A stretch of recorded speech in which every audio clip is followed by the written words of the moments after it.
ये ethics answer writing का second lecture है जिसमें हम ह्यूमन वैल्यूज़ के ऊपर डिस्कस करेंगे।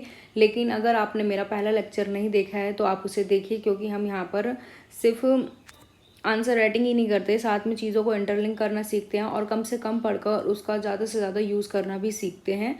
ठीक है, तो आप प्लीज़ मेरा पहला लेक्चर देखिए, फिर इसके बाद इसे स्टार्ट करना। तो हम आगे बढ़ते हैं। ह्यूमन वैल्यूज़, मानवीय मूल्य क्या हैं, तो हम सबसे पहले ये बताएंगे। हम आंसर राइटिंग से पहले यहाँ पर थोड़ा समझाएंगे ताकि आपको थोड़ा भी फियर ना हो। तो चलिए स्टार्ट करते हैं हम कि क्या होते हैं। What are human values? मानवीय मूल्य हमारे जीवन के मार्गदर्शक सिद्धांत हैं। वे सकारात्मक मानव व्यवहार के लिए आवश्यक हैं। वे रुचियों, विकल्पों, आवश्यकताओं, इच्छाओं और प्राथमिकताओं के आधार पर बनते हैं। जब हमारे कार्य और शब्द हमारे मूल्य के अनुरूप होते हैं तो जीवन अच्छा लगता है और हम संतुष्ट महसूस करते हैं।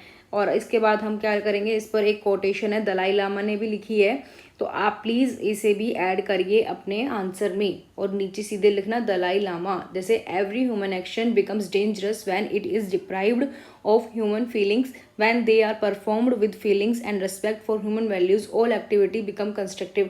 कि अगर कोई भी हमारा जो मानवीय एक्शन है वो कब डेंजरस हो जाता है, जब हम उसमें मानव की जो फीलिंग्स हैं उनको ध्यान में नहीं रखते।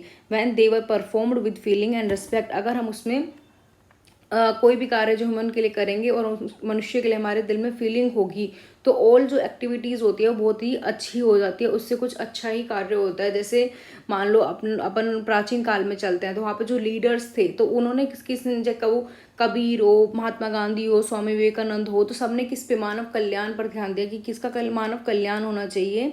तो ये वही चीज़ कह रहा है कि every human action becomes dangerous when it is deprived of human feelings, when they are performed with feelings and respect for human values, all activities become constructive।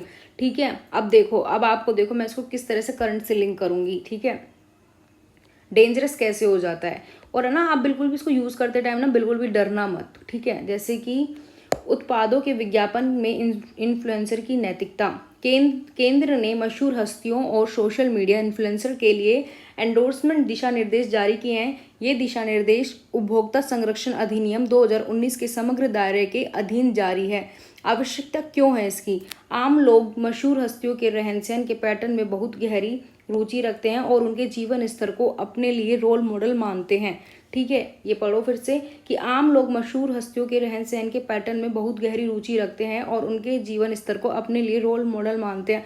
आप देखते हो यूट्यूब पे इतनी सारे उनकी रील्स आती रहती है, हम उन्हें देखते हैं और उन्हें फॉलो करने की कोशिश करते हैं। कोई कपड़े, कोई उन्होंने हेयर कट दूसरा लिया है या कोई किस तरह से कपड़े पहन रहे हैं, तो हम भी फिर वो धीरे धीरे हमारे उसमें भी आने लगता है। ठीक है, अब देखना हम इसे कैसे यूज़ करेंगे, क्योंकि एक डाटा है जो बताता है कि कितने ज़्यादा लोगों की उनके इस ऐसे करने से मौत होती है, तो उन्हें वो नहीं करना चाहिए। ठीक है, आगे चलते हैं।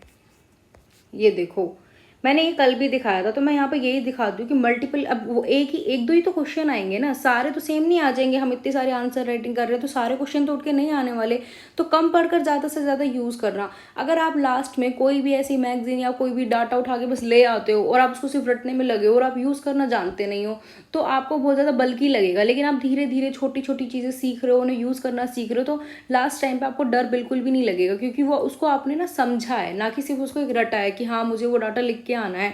जैसे कि अब देखो, ये हम अपने आंसर में इसको यूज़ करके दिखाएंगे जब हम आंसर राइटिंग पे चलेंगे। ठीक है, दिखाऊंगी मैं आपको उसमें कि एथिकल कंसर्न इनका क्या किया जाए। ये देखो, आप इन्हें जानते हो, इन्हें सबको जानते ही हो गए आप, इन्हें जानते हो, इन्हें तो ना आप अपना जो रोल मॉडल है ना, प्लीज़ उसको ध्यान से चुनिए कि हाँ हमें किसे फॉलो करना है और किसे नहीं करना है। हमको सब पसंद आ रहे होते हैं लेकिन पीछे की हकीकत कुछ और ही होती है। प्लीज़ अब मुझे सुनाने मत लग जाना, अपने आंसर में इसको यूज़ करके आना, कुछ थोड़ा नया भी तो लगना चाहिए ना, इनोवेटिव अलग सा लगना चाहिए। चलो, विद्वानों ने मानवीय मूल्यों का वर्गीकरण कुछ अन्य आधारों पर भी किया है। फॉर एग्जाम्पल जैसे व्यक्तिगत मूल्य क्या होते हैं, तो कौन कौन से व्यक्तिगत मूल्य होते हैं? सेवा, त्याग, परोपकार, आत्मानुशासन। सामाजिक मूल्य समानता, सामाजिक न्याय, बंधुत्व। शैक्षिक मूल्य सीखना, पढ़ना, लिखना। भौतिक मूल्य कौन से होते हैं? भोजन, पानी, कपड़े, मकान। वित्तीय मूल्य संपत्ति के अधिकार, रोजगार आदि। मनोरंजन मूल्य कौन कौन से होते हैं? कला, संस्कृति, साहित्य। न्यायिक मूल्य मूलाधिकार, मानवाधिकार, साचार्य का मूल्य, आपसी विश्वास। ये सारे मूल्य हैं कि कौन कौन से मूल्य होते हैं? सत्यनिष्ठा, ईमानदारी, दृढ़ता। और व्यक्तिगत मूल्य प्रकृति के संरक्षण, व्यक्तित्व का विकास। बौद्धिक मूल्य ज्ञान, पवित्रता, दृढ़ संकल्प। तो ये आपके सारे कितने सारे मूल्य। आध्यात्मिक मूल्य कौन से होते हैं? हम सत्य, शुभ, सबके लिए कल्याणकारी मूल्य हमारे अंदर हो। ठीक है, तो ये सब मूल्य हमने आपको बता दिए ऊपर। अब देखो, इसे देखो, ध्यान से देखना।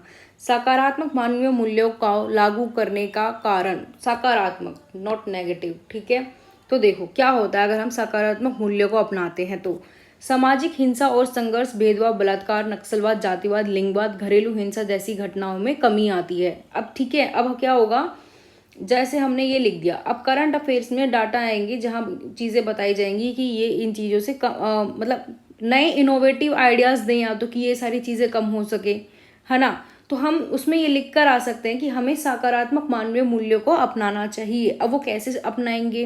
ठीक है, तभी हमारा एथिक्स का सिलेबस नहीं होता, परसुएशन लाना चाहिए हमें। जो प्रमुख हस्तियां हैं, ठीक है, उनके माध्यम से लोगों को जागरूक करना चाहिए, है ना। जिनको लोग ज़्यादा फॉलो करते हैं और वो अच्छे हैं, जो मानव कल्याण में संलग्न है, तो उनके बारे में हमें बताना चाहिए। तो इनोवेटिव आइडियाज़ में ये सब लिख के आओ कि हमें अगर इन सबको कम करना है ना, क्योंकि पहले लिखना फैक्ट कि ये चीज़ें बढ़ रही है ना, वो मैं करंट अफेयर्स की अपनी क्लास में आपको कराती ही हूँ। तो इसलिए सिर्फ अगर इनको लोगे तो आपको कोई फ़ायदा नहीं होगा, इतना बेनिफिट नहीं होगा। जो बच्चे मेरी करंट क्लास भी लेते हैं उनको इसका ज़्यादा बेनिफिट होगा। तो आगे जैसे जैसे डाटा आते जाएंगे मैं उसमें कनेक्ट भी करवाती हूँ, क्योंकि मैं करंट अफेयर्स में सिर्फ करंट अफेयर्स नहीं लिखवाती, उसमें उसको मैं GS 1, 2, 3, 4 और ऐसे से भी लिंक करती हूँ, तो आपको जिससे कि कहीं पर भी कोई दिक्कत ना आए। ठीक है, ऐसे ही चलते हैं। तो राजनीतिक प्रशासन में मूल्यों का ह्रास, राजनीति का अपराधीकरण, आचार संहिता की अनभिज्ञता, प्रशासन द्वारा नियमों का उल्लंघन। ADR की रिपोर्ट सुनी होगी, आती है कि राजनीति में कितना ज़्यादा अपराधीकरण बढ़ रहा है। तो अभी जो मैंने इसलिए डाटा नहीं दिया क्योंकि वो पुराने हो जाएंगे और हमें 2025 में लिखना है ना। तो अब जैसे जैसे जो नए आएंगे वो मैं आपको बताऊंगी, तो आपको यहाँ आकर या तो उसको लिख लेना है, वरना मैं वहाँ पर तो बताऊंगी कि ये हमारे किस GS 1 में कहाँ पर ये चीज़ें कनेक्ट होंगी। आर्थिक मूल्यों का ह्रास हो रहा है, आर्थिक मूल्यों का ह्रास देख लो आप। इन्हें क्या ये सब करने की ज़रूरत है? क्या इनके पास किसी चीज़ की कमी है कि अगर ये सब नहीं करेंगे तो इनका जीवन जो है वो नहीं चल पाएगा, ऐसा कुछ? तो आर्थिक मूल्यों का ह्रास हो रहा है ना। अभी इनमें से एक और है, वो क्रिकेटर है, तो उनके पास भी तो ये चीज़ गई थी, या तो धोनी थे या सचिन थे, उन्होंने तो मना कर दिया, उन्होंने भी तो मना किया ना, तो ये लोग भी तो मना कर सकते थे। तो अब इनसे युवा क्या सीख रहा है? तो हो रहा है ना आर्थिक मूल्य का ह्रास। बताओ ना आप नीचे इसको आंसर में लिख के। फिर ये 2 एग्जाम्पल, आध्यात्मिक मूल्य, सांस्कृतिक मूल्यों का ह्रास हो रहा है। तो आप ये सब लिख के फिर एग्जाम्पल देना, ठीक है। जैसे जैसे हम बताएंगे आपको यहाँ पे वो चीज़ें लाके ऐड करते रहना है। अब मानवीय मूल्य जो सामाजिक विकास के लिए आवश्यक है, कौन कौन से मूल्य जो हमारे समाज के विकास के लिए आवश्यक है? कोऑपरेशन, ये आवश्यक है ना। या किसी लक्ष्य को प्राप्त करने के लिए संयुक्त रूप से कार्य करने की प्रक्रिया। कई विद्वान सहकारिता को एक विलासिता के रूप में देखते हैं। यह निस्संदेह सबसे महत्वपूर्ण संपत्तियों में से एक है जो किसी समस्या के माध्यम से काम करते समय हो सकती है। तो ये बहुत ज़रूरी है हमारे समाज के विकास के लिए, ठीक है। इंटेग्रिटी बहुत ज़रूरी है। यह मानवीय मूल्य के रूप में सत्यनिष्ठा अति आवश्यक है कि लोगों को आध्यात्मिक रूप से अविभाजित रहें और हमारी सत्यनिष्ठा के प्रति सच्चे रहें, जिसके महत्व को अक्सर भुला दिया जाता है। प्यार, मानव जीवन में प्रेम की उपस्थिति, उनके परिवार, मित्रों, हमारे विश्वास और स्वयं के प्रति उनका प्रेम सहज जीवन जीने के लिए ऊर्जा का महत्वपूर्ण स्रोत है। रेस्पेक्ट, आदर किसी के लिए या उनकी क्षमताओं, गुणों या उपलब्धियों से प्राप्त किसी चीज़ के लिए गहरे सम्मान की भावना है। तो ये वो मूल्य हैं जो हमें समाज के विकास के लिए आवश्यक है। विजडम की बुद्धिमत्ता अक्सर ज्ञान या बुद्धि जैसे शब्दों से भ्रमित होता है, लेकिन बुद्धिमत्ता शब्द का अनुभव होने की गुणवत्ता और अच्छे निर्णय लेने की क्षमता के रूप में भी परिभाषित किया जाता है। सिर्फ बुद्धिमत्ता का अर्थ ज्ञान नहीं है, वो तो अब ये भी तो देखा जाता है ना, तुम अपने ज्ञान को किस तरह से यूज करते हो, सकारात्मक रूप में कर रहे हो कि नकारात्मक रूप में कर रहे हो, है ना। तो ये चीज भी मैटर करती है। अब हम फिर से एक कोट देखेंगे जो हेनरी कार्विस ने लिखी है। If you don't have integrity, अगर आपके पास सत्यनिष्ठा नहीं है, यू हैव नथिंग, आपके पास कुछ भी नहीं है।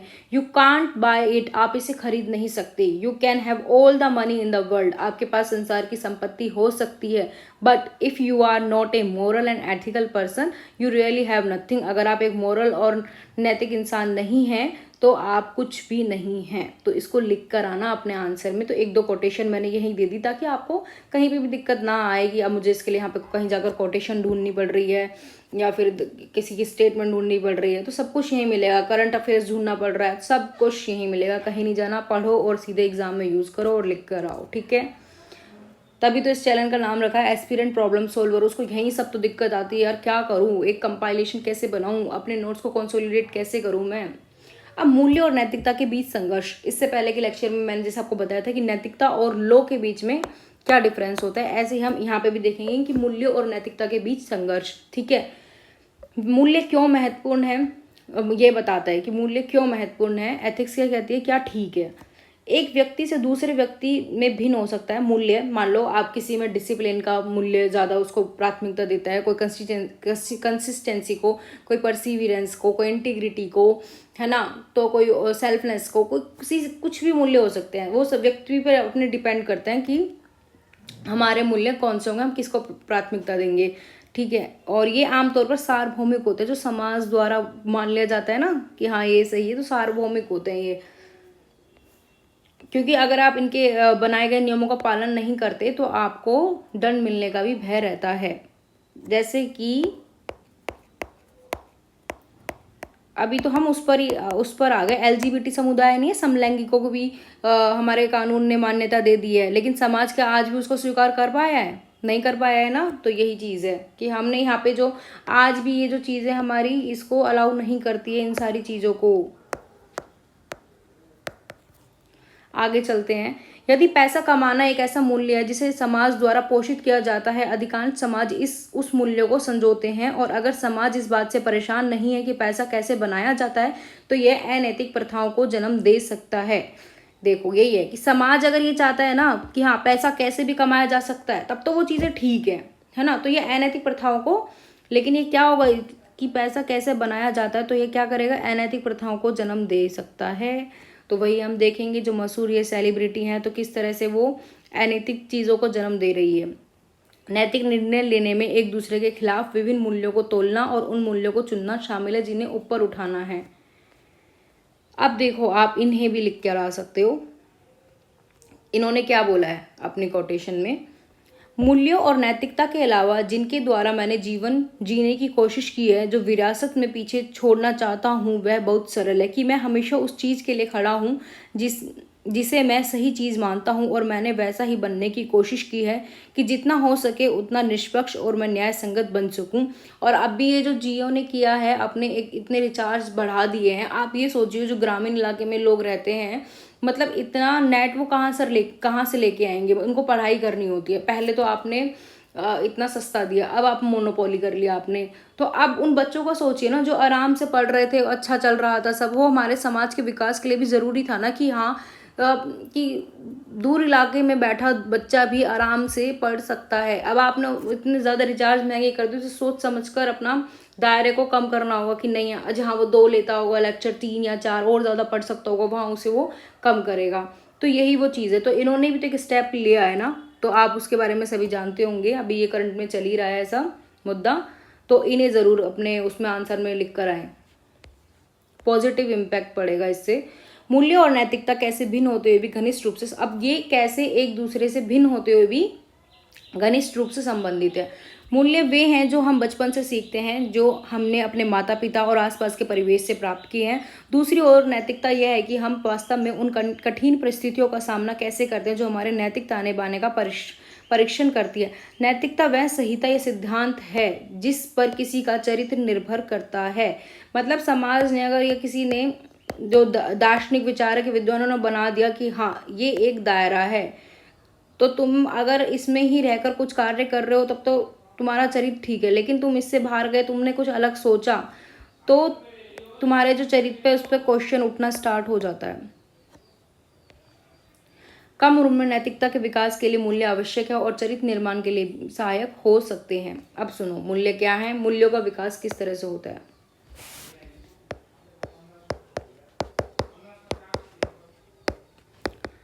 सबसे पहले क्या होता है कि हमारे मन में कोई विचार आता है, ये विचार हमारे आदत में बदलते हैं, फिर ये धीरे धीरे एक जन रीति, मतलब इसके बहुत सारे लोग इसको मानने लगते हैं। इसके बाद ये हमारे प्रथा परंपरा बन जाती है, फिर ज़्यादातर लोग इसको मानने लगते हैं तो ये जन रूढ़ी बन जाती है, और फिर ये लास्ट में आके हमारे मूल्य और इसके पीछे लग जाता है अनिवार्य। इधर लिख देती हूँ, अनिवार्यता। इस तरह से हमारे मूल्यों का विकास होता है, और किन मूल्यों को प्राथमिकता दी जाएगी ये किस पर निर्भर करेगा, समय कैसा है, कौन सा है। जैसे आप देखोगे प्राचीन काल का समय तो उसमें मूल्य डिफरेंट होंगे, वहीं मध्यकालीन में जहाँ इतने ज़्यादा लड़ाई झगड़े हुए वहाँ मूल्य लोगों के अलग होंगे। ठीक है, तो समय स्थान कौन सा, किस स्थान पर आप रहते हो, मतलब जो, और ये काल पे निर्भर करेगा। ठीक है, एक जैसे स्थान, आप रहते हो अफ्रीका में, यहाँ पर आप पढ़ते हो तो करंट अफेयर्स में कितने ज़्यादा कॉन्फ्लिक्ट चलते रहते हैं, लड़ाई दंगे, है ना।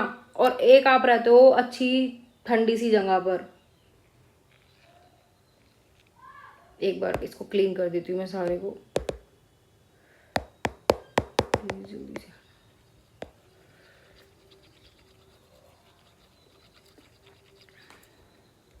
हमारी ज्योग्राफी भी वो करती है डिपेंड कि हमारे मूल्य कैसे बनेंगे। अगर मान लो हम, जैसे हम अपने इंडिया का एग्जांपल लेते हैं, ये है हमारा भारत,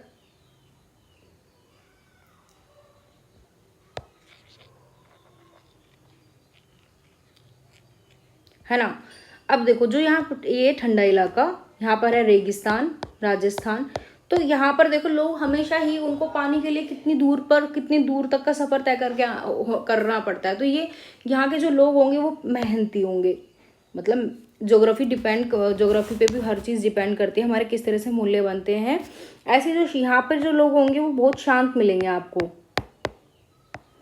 अब वो छोड़ देना, जो वो आतंकवादी वगैरह वो चलती है, वो लोग नहीं करते, वो बाहर से जो लोग आते हैं ना उनकी वजह से होता है कि भाई आतंकवादी दंगे हमले हो रहे हैं। लेकिन यहाँ पर जो लोग हैं बहुत ही शांत स्वभाव के मिलेंगे, और यहाँ पर थोड़ा गर्म स्वभाव मिलेगा क्योंकि गर्मी है बहुत ज़्यादा।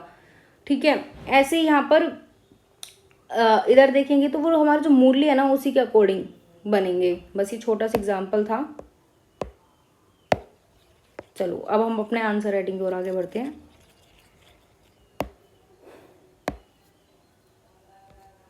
चलो क्वेश्चन को समझो ढंग से। मूल्यों व नैतिकता से आप क्या समझते हैं। व्यवसायिक सक्षमता के साथ नैतिक भी होना किस प्रकार महत्वपूर्ण है। नैतिकता वह सामाजिक व्यवस्था है जो किसी समाज के सदस्यों के लिए नैतिक मूल्यों और आचरण के प्रतिमानों का निर्धारण करती है। पहले तुमने नैतिकता की डेफिनेशन बताई कि नैतिकता क्या है। एक सामाजिक व्यवस्था है जो किसी समाज के सदस्यों के लिए नैतिक मूल्यों और आचरण के प्रतिमानों का निर्धारण करती है। दूसरी ओर मूल्य वे मानक है जिनके द्वारा हम लोगों, कार्यों, चीज़ों या स्थितियों का मूल्यांकन करते हैं। अब मूल्य की डेफिनेशन बता दी, नैतिकता की हमने बता दी, और नैतिकता मैंने फर्स्ट लेक्चर में भी एक्सप्लेन की थी, तो आप उसको भी देख सकते हैं। अब ऐसा एक डायग्राम बना देना कि वैल्यूज़ नैतिकता के अंदर आते हैं, है ना। अब व्यावसायिक सक्षमता के साथ नैतिकता का होना निम्न कारणों से महत्वपूर्ण है, क्योंकि इसके बिना क्या क्या होगा, हम नेगेटिव इम्पैक्ट बताएंगे कि अगर ये गुण नहीं होता है तो क्या क्या इसके निहितार्थ हो सकते हैं। व्यक्तिगत हित और भौतिक लाभ के लिए अपनी शक्ति का दुरुपयोग कर सकता है। जैसे एक सक्षम सीए अपनी प्रतिभा का दुरुपयोग कर आईटीआर इनकम टैक्स रिटर्न से बच सकता है। प्रमुख हस्तियां, देखो अब मैंने कैसे इसको यूज़ किया। प्रमुख हस्तियां अजय देवगन, शाहरुख खान, अक्षय कुमार, सैफ अली खान आदि स्वास्थ्य और फिटनेस पर ध्यान देते हैं, परंतु फिर भी आर्थिक लाभ हेतु तंबाकू का विज्ञापन कर रहे हैं। तो देखो जैसे इन्होंने क्या बोला, बोलो जुबा केसरी, पान बहार पहचान कामयाबी की, अमिताभ बच्चन कमला पसंद। अब WHO की रिपोर्ट सुनो, क्योंकि डरना मत इसको लिखने से। WHO की रिपोर्ट देखो क्या कहती है। तंबाकू से प्रतिवर्ष 80 लाख से ज्यादा लोगों की मौत होती है। हस्तियों का यह कार्य व्यावसायिक रूप से नैतिक नहीं है। इतने लोगों की मौत होती है इससे। एक ये कोटेशन भी मुझे अच्छी लगी कि आपकी सफलता का आकलन, मतलब आप उनको सफलता के रूप में जैसे देखो, ये जैसे ये वो कहाँ गए, ये रहे, है ना। हम इनको एक सफलता के रूप में, एक सक्सेसफुल लीडर के रूप में देखते हैं ना। तो देखो मुझे ये अच्छी लगी तो मैंने यहाँ पे ऐड करी।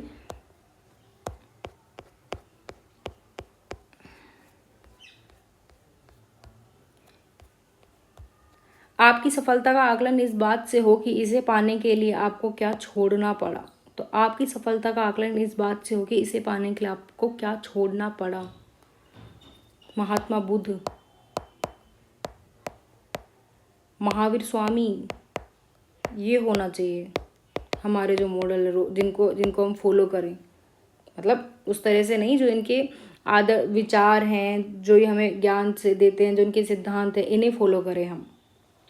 तो इसलिए इससे आकलन, आपको क्या छोड़ना पड़ा। महात्मा गांधी, मदर टेरेसा, ऐसे लोग। ठीक है, चलो आगे बढ़ते हैं। संगठन के लक्ष्य को अपने अधीन कर सकता है। जैसे न्यायाधीश जिस कानून का ज्ञान है वह कानून का दुरुपयोग कर सकता है, वह तथ्यों में हेरफेर कर सकता है, अपने दृष्टिकोण में अभिजात्यवादी हो सकता है और अलोकतांत्रिक रवैया अपना सकता है। तो जैसे कि हम एक फिर एग्जांपल देते हैं कि 20 अक्टूबर 2022 को कंपटीशन कमीशन ऑफ इंडिया ने गूगल पर इतने करोड़ रुपए का जुर्माना लगाया। कारण क्या था, मतलब आपको ये एग्जैक्ट फिगर भी याद ना हो ना, तो आप इसको कुछ भी याद हो तो आप इसको करके लगभग लिख देना, लगभग, बस लगभग इतने करोड़ रुपए का जुर्माना लगाया। कारण क्या था, एकाधिकारवादी प्रथाओं को अपनाने के कारण। एकाधिकारवादी मतलब मोनोपोली, वही जो अभी जियो कर रहा है, जिसके कारण और सभी ने भी अपने जो रिचार्ज है उसको बढ़ा दिया है। अतः समाज के अस्तित्व और समाज के विकास, सुशासन, भ्रष्टाचार को दूर करने हेतु लोकतांत्रिक व्यवस्था, देश के आर्थिक और सतत विकास हेतु व्यावसायिक सक्षमता के साथ नैतिक होना भी महत्वपूर्ण है। तो आपको बस कुछ नहीं करना, अपना बेसिक पढ़ लिया, PYQ पर एक कंटेंट तैयार करके रख लेना है, और जैसे जैसे करंट अफेयर्स में आपको एग्जाम्पल मिलते जाएं उसको ऐड करते रहना है। इससे आपके नोट्स कभी भी पुराने नहीं होंगे। होता यह है कि हम तैयारी करने आते हैं तो हमें 1-2 साल हमारे सिलेबस कंप्लीट करने, नोट्स बनाने, इसमें ही लग जाता है। हर किसी का फर्स्ट अटैम्प्ट में नहीं निकलता है, क्योंकि इसमें जो मैंने पोल कराया था 5th-6th अटैम्प्ट के बच्चे हैं, तो यही होता है कि हमारे जो नोट्स हैं वो पुराने हो जाते हैं, अपडेटेड नहीं होते हैं। और हिंदी मीडियम में कंटेंट की बहुत बड़ी समस्या भी है। भले ही मार्केट में कितना भी आ गया हो, पर सब वो बाद में वो गूगल ट्रांसलेट करके आ जाता है। इतना अच्छे जो सोर्स हैं सारे वो हैं, जो जितने भी चीज़ें वो सब इंग्लिश में ही आती है, और ये बात सत्य है। ठीक है, तो अगर आप सिर्फ इनको यूज़ करना भी सीखेंगे तो आपके लिए ज़्यादा फायदेमंद होगा। दूसरा क्वेश्चन पढ़ते हैं। आधुनिक समय में नैतिक मूल्यों का संकट अच्छे जीवन की संकीर्ण धारणा से जुड़ा हुआ है, चर्चा करें। तो आधुनिक समय, अब कहाँ से बताओगे एग्जाम्पल, जब वो पूछ ही रहा आधुनिक समय रहा है और आप लिख कर आ रहे हो पुराना पुराना, देगा क्या नंबर। तो इस पे ध्यान रखा करो। तो आधुनिक समय में खुशी या अच्छे जीवन से क्या तात्पर्य है। भौतिकवादी महत्वाकांक्षाओं को प्राप्त करना है। इन मूल्यों को पाने के लिए लोग किसी भी हद तक जा सकते हैं। अच्छे जीवन का तात्पर्य उच्च वेतन वाली नौकरी से नहीं है। धन, शक्ति, प्रतिष्ठा की प्राप्ति ही अंतिम लक्ष्य है। तो अगर उच्च वेतन वाली जो नौकरी है वो अच्छे जीवन का तात्पर्य सिर्फ वही नहीं है, धन, शक्ति, प्रतिष्ठा की प्राप्ति है कि आपने अपना अंतिम लक्ष्य बना लिया है। किसमें, आधुनिक समय में। आधुनिक समय में नैतिक मूल्यों का संकट जो हम वर्तमान संदर्भ में देख सकते हैं वो इस प्रकार है। कैसे देखेंगे, देखो, लोग स्वार्थी होते जा रहे हैं। लोग अक्सर पैसा, सफलता या शक्ति प्राप्त करने के लिए शॉर्टकट तरीकों का प्रयास करते हैं, जो अक्सर अनैतिक आचरण का कारण बनता है। अच्छे कॉलेजों में प्रवेश पाने के लिए बोर्ड परीक्षा में नकल करना अपने नैतिक मूल्यों से समझौता करना है। अभी आप देख रहे हो नीट एग्जाम में, है ना, अभी ये जो नेट का पेपर है ये भी लीक हो गया। बच्चे मतलब आए नहीं, 19 तारीख को घर नहीं पहुंचे कि ये पेपर लीक हो गया। ये हो रहा है, ये बताओ, ये जो देख रहे हो उसको लिख कर आओ अपने एग्जाम में। समकालीन विश्व में नैतिकता एवं नैतिक मूल्यों को धीरे धीरे ह्रास हो रहा है, जैसे रूस यूक्रेन युद्ध का होना। पितृसत्तात्मक रवैये के कारण कन्या भ्रूण हत्या, दहेज जैसी बुरी प्रथाओं के खिलाफ कानून होने के बावजूद भी ये प्रथाएं जारी हैं। राजनीति में बढ़ता अपराधीकरण, वही एडीआर की रिपोर्ट जो हमारे लोकतंत्र को कमजोर करता है। मीडिया नैतिकता आचरण का पालन नहीं कर रही है, टीआरपी हेतु हेडलाइन सनसनीखेज आदि। हमने बता दिया बहुत सारे एग्जाम्पल देके क्या क्या हो रहा है। हमने से कई लोगों को अपने जीवन में सच्चाई, ईमानदारी, क्षमा जैसे मूल्यों का पालन करना मुश्किल हो सकता है, क्योंकि हमने इन मूल्यों का पालन करने के लिए मिलने वाले लाभों को नहीं समझा है। अगर हम अच्छे मूल्य अपनाते हैं तो क्या एक ट्रस्ट डेवलप नहीं होता, लोगों को आप पर विश्वास, आप एक लीडर नहीं बन सकते, होगी ना ये क्वालिटी डेवलप। हम जानते ही नहीं इन लाभों को। आप कम्युनिकेट अच्छे से कर सकते हो लोगों से। अरे यही थोड़ा रह गया बस पैसा पैसा पैसा। तो यही सारी चीज़ें हैं कि इनके आप लाभों को नहीं जानते, लोग आप पे ट्रस्ट करने लगते हैं, वातावरण अच्छा बनने लगता है, आपको शांति से नींद आती है, ठीक है। तो फिर इसलिए हमें अपने कार्यों से खुशी महसूस करने के लिए अपनी इमोशनल इंटेलिजेंस, अभी हम चलेंगे हम इनको कैसे विकसित करें, जिससे हम किसको अपनाएं, सकारात्मक मूल्य को अपनाएं। करुणा, सहानुभूति, सहिष्णुता की भावना को विकसित करना चाहिए, जिससे दूसरों को लाभ हो, सामाजिक कल्याण हो तथा शांति की स्थापना हो। अब देखो फिर से मैंने कोट लिख दी, एपीजे अब्दुल कलाम ने कहा है, it is very easy to defeat someone, किसी को हराना बहुत आसान है। It is very hard to win someone, लेकिन it is very easy to defeat someone but it is very hard to win someone. किसने कहा है? Doctor APJ Abdul Kalam. कि आपको किसी को हराना बहुत ईजी। आप देखो लड़ाई हो जाती है, सब लगे हुए हैं बस हम जीतेंगे हम जीतेंगे हम जीतेंगे, लेकिन क्या आपने किसी को जिताया है खुद हार कर? वो कह रहे हैं ये एपीजे अब्दुल कलाम कि ये बहुत ईजी है किसी को भी हराना। आज हम लगे पड़े हैं एक दूसरे को हराने में, लेकिन किसी को आपने जिताया है वो ज़्यादा इम्पोर्टेंट है किसी को हराने से। नेक्स्ट क्वेश्चन, ये देखो मीडिया एथिक्स। तो अब मैंने एग्जाम्पल बता दिया। अब जैसे यहाँ पर मैंने सिर्फ लिख दिया है, एक दो एग्जाम्पल आए हैं मीडिया एथिक्स के ऊपर, ये था ना। तो देखो ये क्या था, ये तो ये इसमें मैंने ये तो लाइन लिख दी थी, लेकिन जब इस पर करंट में बाद में न्यूज़ आई ना तो मैंने फिर ये नीचे यहीं पे ऐड कर दिया। देखो ऐसे ही बोलते वैल्यू एडिशन, जैसे कि सर्वोच्च न्यायालय द्वारा विजुअल मीडिया को घृणास्पद भाषण का माध्यम बताया और सरकार को इस मामले को गंभीरता से लेने को कहा। सुप्रीम कोर्ट ने एक व्यंग्य किया इन पर कि नफरत से टीआरपी बढ़ती है और मुनाफा बढ़ता है। जैसे ये करते नहीं सनसनीखेज, मतलब उसी टॉपिक को सुबह से शाम चलाते रहेंगे। भारत के मुख्य न्यायाधीश NV रामन्ना ने कहा है कि मीडिया विशेष रूप से इलेक्ट्रॉनिक्स और सोशल मीडिया कंगारू कोर्ट चला रहे। कंगारू कोर्ट से क्या मतलब है कि अभी सुप्रीम कोर्ट का निर्णय आया नहीं है, ये अपना निर्णय देने में लगे हुए हैं और सभी लोग इनको देख रहे हैं। फिर जब बाद में वो चीज़ गलत भी साबित होती है ना, लेकिन इन्होंने एक ऐसा कंगारू कोर्ट बना लिया कि लोग तो उसी को सच मानने लगते हैं। इसलिए सुप्रीम कोर्ट ने बोला है कि नफरत से टीआरपी बढ़ती है, इन पर व्यंग्य किया है और मुनाफा बढ़ता है। इस तरह से ये चीज़ें लिख के आओगे ना, जरूर मार्क्स मिलेंगे। एक और क्वेश्चन हम देखते हैं 2017 में। आमतौर पर साझा और व्यापक रूप से स्थापित नैतिक मूल्यों और दायित्वों के बिना न तो कानून, न ही लोकतांत्रिक सरकार और न ही बाजार अर्थव्यवस्था ठीक से काम कर पाएंगे।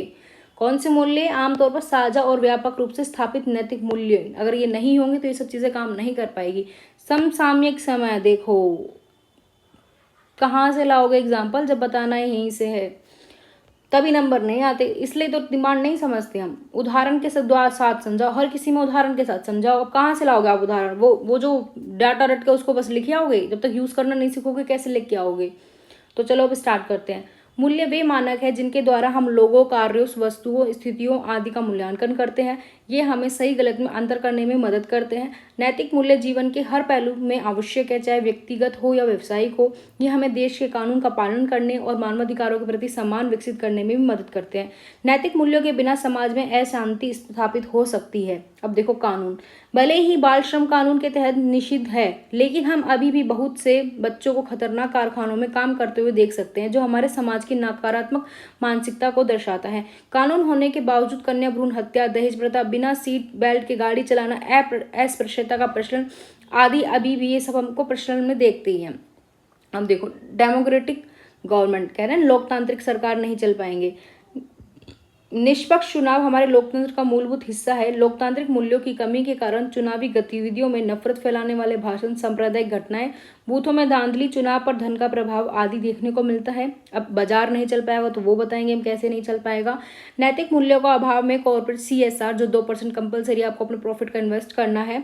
कर्तव्यों के बारे में चिंता नहीं करते। अधिकतम लाभ कमाने के लिए व्यावसायिक नैतिकता की कमी, जैसे वही हमने फिर से यहाँ पे लिख दिया कि कॉम्पिटिशन कमीशन ऑफ इंडिया द्वारा गूगल पर इतने लाख का जुर्माना, करोड़ का जुर्माना लगाया गया है।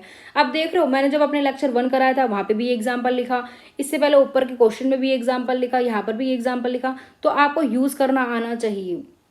आर्थिक क्षेत्र में 2G स्पेक्ट्रम स्कैम, सहारा स्कैम, विजय माल्या द्वारा धोखाधड़ी आदि घटनाएं नैतिक मूल्यों का अभाव के कारण होते हैं। एक बात और बताती हूँ, जैसे जब हम नए नए होते हैं ना, तो मान लो जैसे ये रिपोर्ट आ गई या ये 2G स्पेक्ट्रम स्कैम हो गया, तो हम इसको क्या करते हैं ना, डिटेल में लिखकर बताने लगते हैं। अरे हमें डिटेल में नहीं बताना, हमें बहुत सारे एग्जाम्पल लिखने हैं। सबको पता है ये सब क्या है, तो इसलिए बस हमें इनका छोटा छोटा जिक्र करना। हमको लिखना कितना, 150-200 वर्ड में तो चीज़ें खत्म हो जाएगी। तो बस हमें एज एग्जाम्पल ये सब लिख देना है, इनको डिटेल नहीं करना है। किसी समाज के अस्तित्व, राज्य या अर्थव्यवस्था को चलाने में, यहाँ तक कि व्यक्तिगत जीवन में एक मजबूत मूल्य प्रणाली शांति, आनंद, समृद्धि एवं सतत विकास लाने में सहायक हो सकती है। तो अब मेरा ये लेक्चर इसी के साथ समाप्त हो गया है। अब अगर आपको ये लेक्चर मेरा पसंद आ रहा है तो इस सीरीज़ को हम कंटिन्यू रखेंगे, और आप मुझे कमेंट में अपनी जो प्रॉब्लम है वो बता सकते हैं कि आपको किस सब्जेक्ट में कहाँ का प्रॉब्लम आ रही है। देखो, अगर आप मुझे बताओगे नहीं ना कि आप अभी कहाँ पर हो, ग्रेजुएशन कर रहे हो, पोस्ट ग्रेजुएशन में हो, आप कौन से अटेम्प्ट दे रहे हो, या आपके क्या क्या एक्सपीरियंस रहे हैं, तो अगर आप वो मुझे कमेंट में नहीं बताओगे तो मुझे नहीं समझ में आएगा कि आपकी क्या नीड है। फिर मैं अपने अकॉर्डिंगली आपको पढ़ाती रहूँगी। तो अगर आप मुझे कमेंट में लिखकर बताएंगे, हम आने वाले टाइम पे उन पर वीडियोज़ लाएंगे, उन पर डिस्कशन करेंगे, जिससे कि आपकी जो प्रॉब्लम है वो दूर हो सके। तभी इस चैनल का नाम भी लिखा गया है कि एस्पिरेंट प्रॉब्लम सॉल्वर, जहाँ पर आपकी प्रॉब्लम को ध्यान में रखकर ही वीडियो लाई जाएंगी। तो अगर आपको मेरा ये इनिशिएट अच्छा लगा हो तो प्लीज़ इस चैनल को लाइक करें, सब्सक्राइब करें, और ज़्यादा से ज़्यादा लोगों को शेयर करें, ताकि जो 2024 में बच्चे पेपर लिख रहे हैं उन तक भी ये वीडियो पहुँचे। क्योंकि उन्हें सब पढ़ रखा होगा, वो अगर एक बार भी देखेंगे ना अपने 2x की स्पीड करके भी, तो भी वो समझ जाएंगे। तो बिगनर है वो इसको नॉर्मली देखे, लेकिन या 1.5x पे देख ले, लेकिन जो 5th-6th अटैम्प्ट है या जो देने वाले हैं वो इसको स्पीड बढ़ाकर भी देख सकते हैं। तो चलिए अब इसी के साथ समाप्त करते हैं।